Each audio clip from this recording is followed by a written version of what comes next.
નમસ્કાર વિદ્યાર્થી મિત્રો, ધોરણ 10 અંગ્રેજીના વિડિયો લેક્ચરમાં આજના આપણા મુદ્દાની અંદર છે ઇનડાયરેક્ટ સ્પીચના શુભેચ્છા દર્શક વાક્યો. આના પહેલાના વિડિયો લેક્ચરની અંદર આપણે જે છે મિત્રો એ ઉદ્ગાર વાક્યોનું ઇનડાયરેક્ટ સ્પીચ કેવી રીતે કરવું, કોઈ પણ ઉદ્ગાર વાક્ય છે અને એનું આપણે ઇનડાયરેક્ટ સ્પીચમાં રૂપાંતર કરવું હોય તો આપણે કેવી રીતે કરવું એના વિશેની આપણે વાત કરી હતી.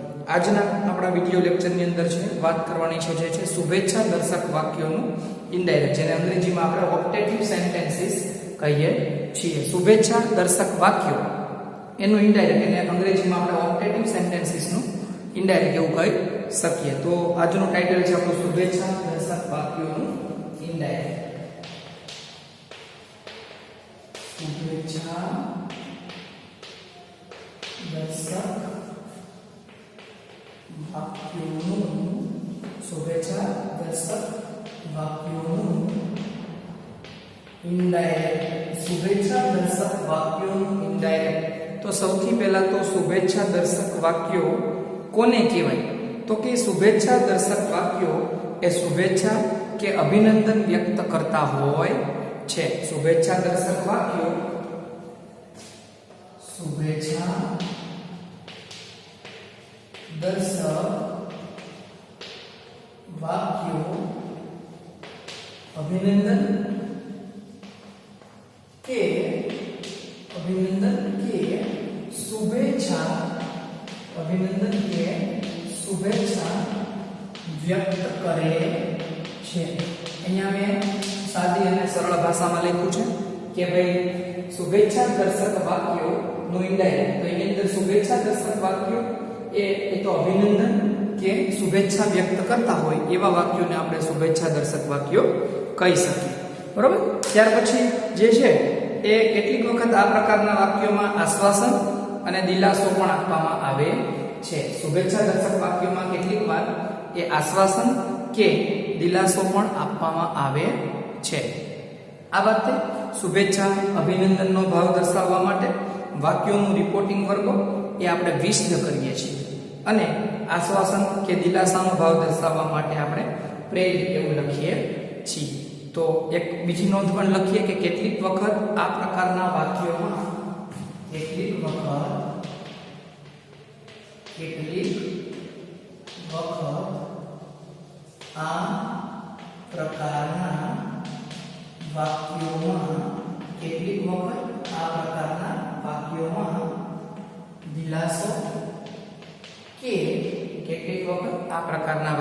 દિલાસો કે આશ્વાસન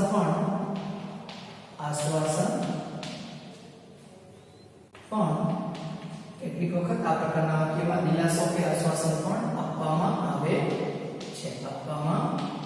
આવે છે. અહીંયા એક વસ્તુ ખાસ ધ્યાન રાખવાની છે કે શુભેચ્છા દર્શક વાક્યોમાં અભિનંદન અને શુભેચ્છા તો છે પણ સાથે સાથે અમુક વાક્યમાં દિલાસો કે આશ્વાસન પણ આપવામાં આવે છે. હવે આપણે રિપોર્ટિંગ વર્બની સંયોજકની વાત કરીએ તો એનો નિયમ નંબર 1 જે છે એ આપણે લખશું કે ભાઈ શુભેચ્છા દર્શક વાક્યોનું ઇનડાયરેક્ટ સ્પીચમાં પહેલો નિયમ કયો છે? તો કે શુભેચ્છા અભિનંદનનો ભાવ દર્શાવતા વાક્યોમાં શુભેચ્છા કે અભિનંદનનો ભાવ દર્શાવવા, શુભેચ્છા કે અભિનંદનનો ભાવ દર્શાવવા રિપોર્ટિંગ વર્બ તરીકે વિશદ આવે છે. જો શુભેચ્છા દર્શક વાક્યોમાં શુભેચ્છા કે અભિનંદનનો ભાવ દર્શાવતા વાક્યોમાં રિપોર્ટિંગ વર્બ તરીકે વિશદ આવે છે અને પ્રાર્થના, આશ્વાસન કે દિલાસાનો ભાવ દર્શાવવા પ્રેરાય છે. જ્યારે દિલાસો કે પ્રાર્થનાનો ભાવ દર્શાવવા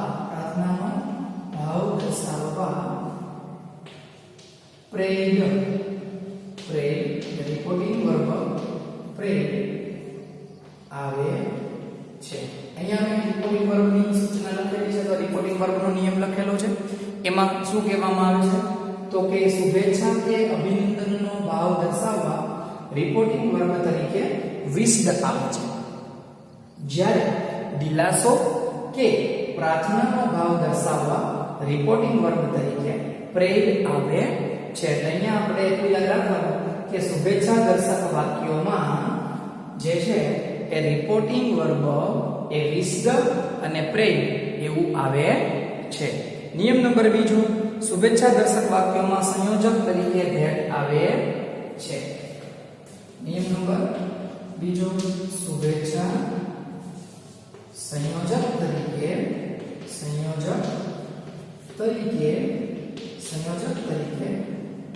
ધેટ આવે છે. સંયોજક તરીકે ધેટ આવે છે. અહીંયા એક વસ્તુ ખાસ યાદ રાખવાની છે કે સંયોજક તરીકે ધેટ આવે છે એનો મતલબ એવો છે કે જો શુભેચ્છા દર્શક વાક્ય આપેલું હોય તો આપણે ધેટ મૂકીએ છીએ. ફરીવાર કહું છું કે જો શુભેચ્છા દર્શક શબ્દ આપેલો હોય તો સંયોજક આપણે મૂકતા નથી, પરંતુ જો શુભેચ્છા દર્શક વાક્ય આપેલું હોય તો આપણે સંયોજક ધેટ મૂકીએ છીએ. હવે ઘણા વિદ્યાર્થીના મનમાં એવો પ્રશ્ન છે કે અમુક વાક્યમાં ધેટ અને અમુકમાં ધેટ નહીં, એ કેવી રીતે? તો જો હું તમને કહું, શુભેચ્છા દર્શક વાક્યમાં ગુડ મોર્નિંગ છે, હેપી બર્થડે છે, બરોબર, સોરી છે, આ બધા શુભેચ્છા દર્શક જે વાક્યો છે, કોંગ્રેચ્યુલેશન્સ છે, તો આ બધા જે શુભેચ્છા દર્શક શબ્દો છે એમાં આપણે સંયોજક તરીકે ધેટ મૂકતા નથી.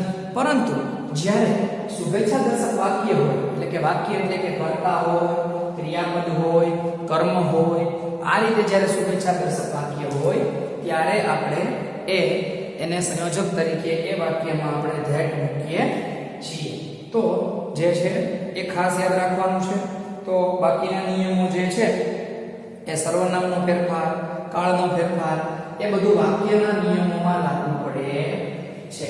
તો અહીંયા લખીએ છીએ બાકીનું સર્વનામ, કાળ, સર્વનામ અને કાળ પરિવર્તન, સર્વનામ કાળ પરિવર્તન વાક્યોમાં થશે, પરંતુ શુભેચ્છા દર્શક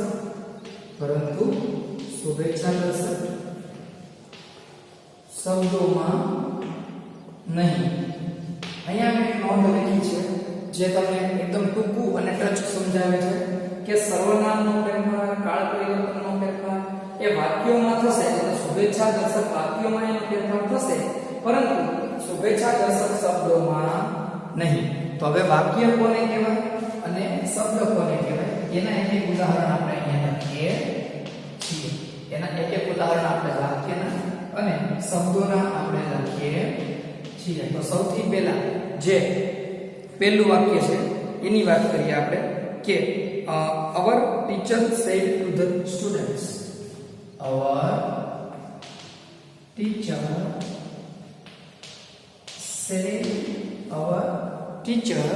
said to the students. Our teacher said to the students, good morning. બરાબર? Good morning. તો અહીંયા તમે એક વસ્તુ જોઈ શકો છો, એ વસ્તુ છે કે અહીંયા our teacher said to the students good morning.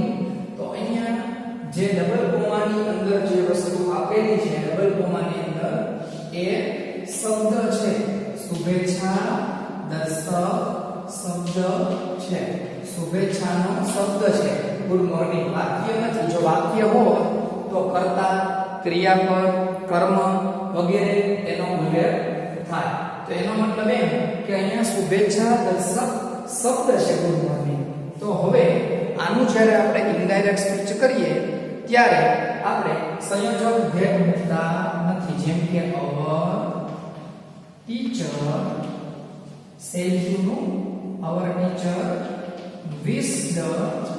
our teacher wished the students. Our teacher wished the students good morning. અહીંયા તમે જોઈ શકો છો કે મેં અહીંયા ધેટ મૂકેલું નથી. અહીંયા મેં ધેટ મૂકેલું નથી. તો ઘણા વિદ્યાર્થીને એમ થાય કે સંયોજક તરીકે ધેટ આવે એવું તમે લખાય, પણ મેં ચોખ્ખું કીધું કે શુભેચ્છા દર્શક શબ્દની અંદર નહીં, પણ શુભેચ્છા દર્શક વાક્ય હોય એમાં આપણે ધેટ મૂકવું પડે. તો આ ઉદાહરણ જે છે અહીંયા લખું છું કે આ ઉદાહરણ શુભેચ્છા દર્શક શબ્દનું છે. આ ઉદાહરણ શુભેચ્છા દર્શક શબ્દનું છે. અહીંયા તમે જોઈ શકો છો કે ગુડ મોર્નિંગ છે, પણ અહીંયા કોઈ એવી રીતના અંદર વાક્ય આપેલું નથી, તો એ શુભેચ્છા દર્શક શબ્દ થયો. અને જ્યારે જ્યારે શુભેચ્છા દર્શક શબ્દ હોય ત્યારે આપણે સંયોજક મૂકતા નથી, એટલે કે ધેટ મૂકતા નથી. પરંતુ જ્યારે શુભેચ્છા દર્શક વાક્ય હોય તો આપણે ધેટ મૂકીએ છીએ. બરાબર? તો સેકન્ડ ઉદાહરણ એ આપણે વાક્યનું જોશું. એની અંદર જે છે એ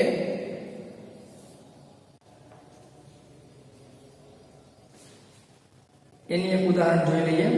એમાં એક ઉદાહરણમાં છે The beggar said to me. The beggar said to me. The beggar said to me. એની અંદર શું છે? May you live long. May you live long. May you live long. અહીંયા તમે જોઈ શકો છો કે યુ એટલે કર્તા, યુ એટલે કોણ? તો કે કર્તા, લીવ એ ક્રિયા. બરોબર? તો એનો મતલબ એમ કે આ શુભેચ્છા દર્શક વાક્ય છે. આ છે શુભેચ્છા દર્શક વાક્ય. બરોબર? તો હવે આપણે આનું ઇનડાયરેક્ટ સ્પીચ કરવું હોય ત્યારે આપણે કઈ રીતે એનું ઇનડાયરેક્ટ સ્પીચ કરી શકીએ, તો એની હવે આપણે વાત કરવી છે. એક વસ્તુ ખાસ યાદ રાખજો કે સંયોજક શુભેચ્છા દર્શક શબ્દ હોય તો સંયોજક આવતું નથી, પરંતુ શુભેચ્છા દર્શક વાક્ય હોય તો સંયોજક આવે છે. The beggar wished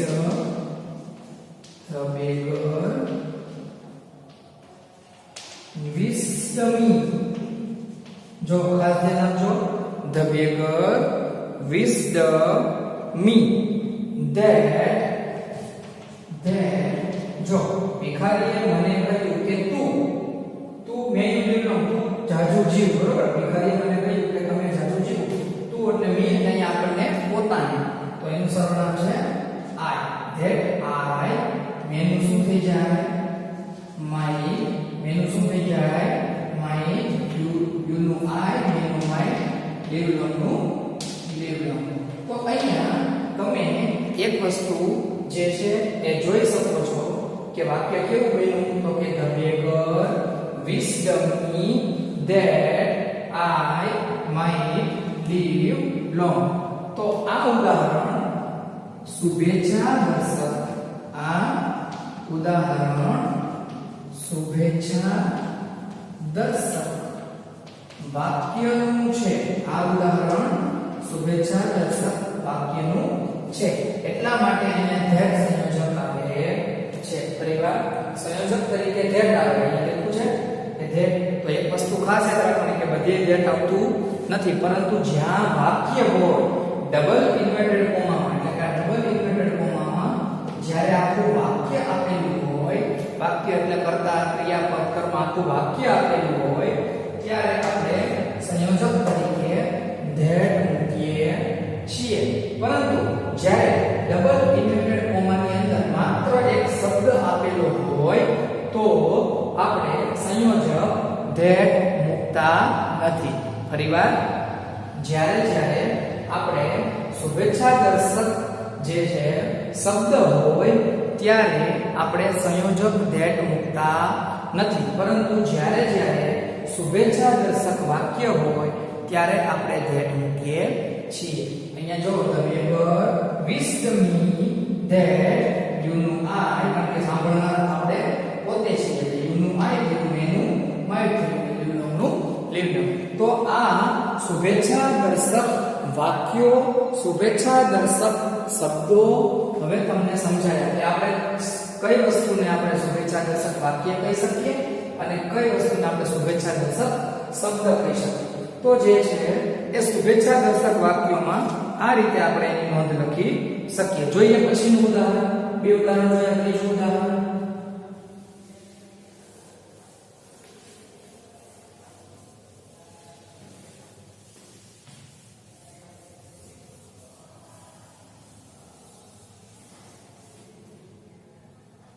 ઉદાહરણ number 3.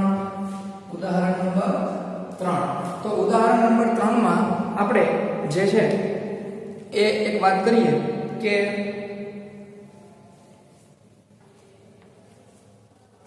a European said to me, એક ઉદાહરણ છે, a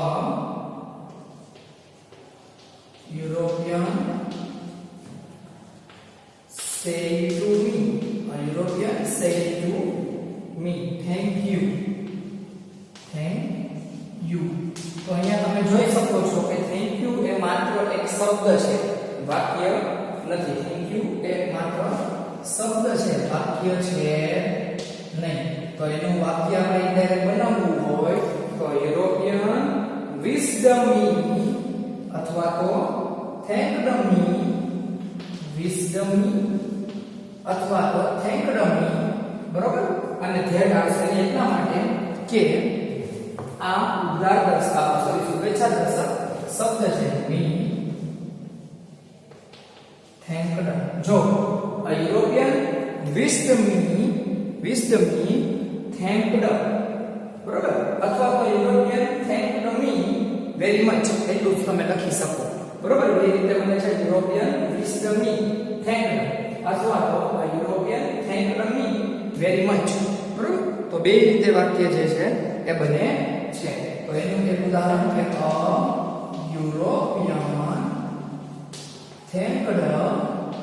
a European thanked me very much, બરોબર. તો આ બે રીતે એના જવાબ બને છે. તો હવે તમને સમજાયું કે સેડ નું વિશે કેવું અને થેન્ક્ડ કેવું, બંને રીતે વાક્ય છે આપણે બનાવી શકીએ છીએ. એવી રીતે ઉદાહરણ નંબર 4 એટલે કે પછીનું ઉદાહરણ એની વાત કરીએ તો ઉદાહરણ નંબર 4 માં જે છે એ એક વાક્યનું ઉદાહરણ આપણે લખીએ છીએ. the priest said to them, the priest said to them, may God bless you, may God bless you. અહીંયા તમે જોઈ શકો છો કે પહેલું વાક્ય મેં શુભેચ્છા દર્શક શબ્દનું આપેલું છે અને સેકન્ડ એટલે બીજું વાક્ય મેં શુભેચ્છા દર્શક વાક્યનું આપેલું છે. તો અહીંયા આના ઉપરથી જે છે એ તમને ખબર પડે કે શુભેચ્છા દર્શક શબ્દમાં સંયોજક લાગતું નથી અને શુભેચ્છા દર્શક વાક્યમાં જે છે સંયોજક લાગે છે. તો આનું આપણે વાત કરવી હોય તો અહીંયા આન્સરમાં the priest wisdom અથવા તો blessed, અહીંયા આશીર્વાદ આપેલા છે તો blessed અથવા તો wisdom જે લોકો અહીંયા આશીર્વાદ છે તો પૂજારી અથવા પાદરીને તેઓને કહ્યું મે ગોડ બ્લેસ યુ, એટલે કે ભગવાન જે છે તમને ગોડ બ્લેસ યુ, તમને સારા આશીર્વાદ આપે એવું કીધું. તો અહીંયા બ્લેસ લખી શકાય અથવા વિશ લખી શકાય. તો the priest blessed અથવા wished them, આટલું થઈ ગયું. અહીંયા સુધી બધાને ખબર છે. ત્યારબાદ આપણે જે છે સંયોજક મૂકશું that, કારણ કે વાક્ય હોવાથી તે હવે કરતા કોણ છે તો કે God, that God might bless, that my God might bless you know them,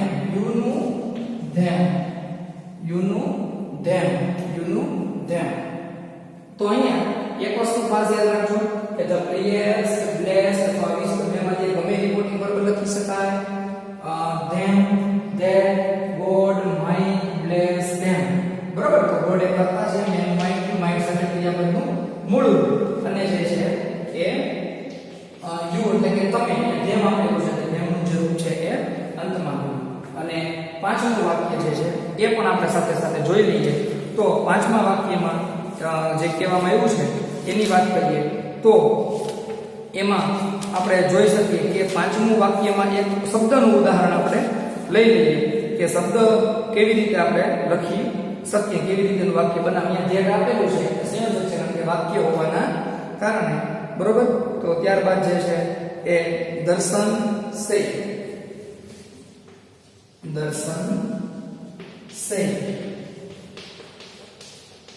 good bye દર્શન સે ગુડ બાય અહીંયા શુભેચ્છા દર્શક જે છે એ શબ્દ છે અહીંયા શુભેચ્છા દર્શક શબ્દ છે તો શબ્દ હોય ત્યારે તમે જાણો છો કે આપણે સંયોજક ધ્યેય મૂકતા નથી તો દર્શન વિશ્ડ ગુડ બાય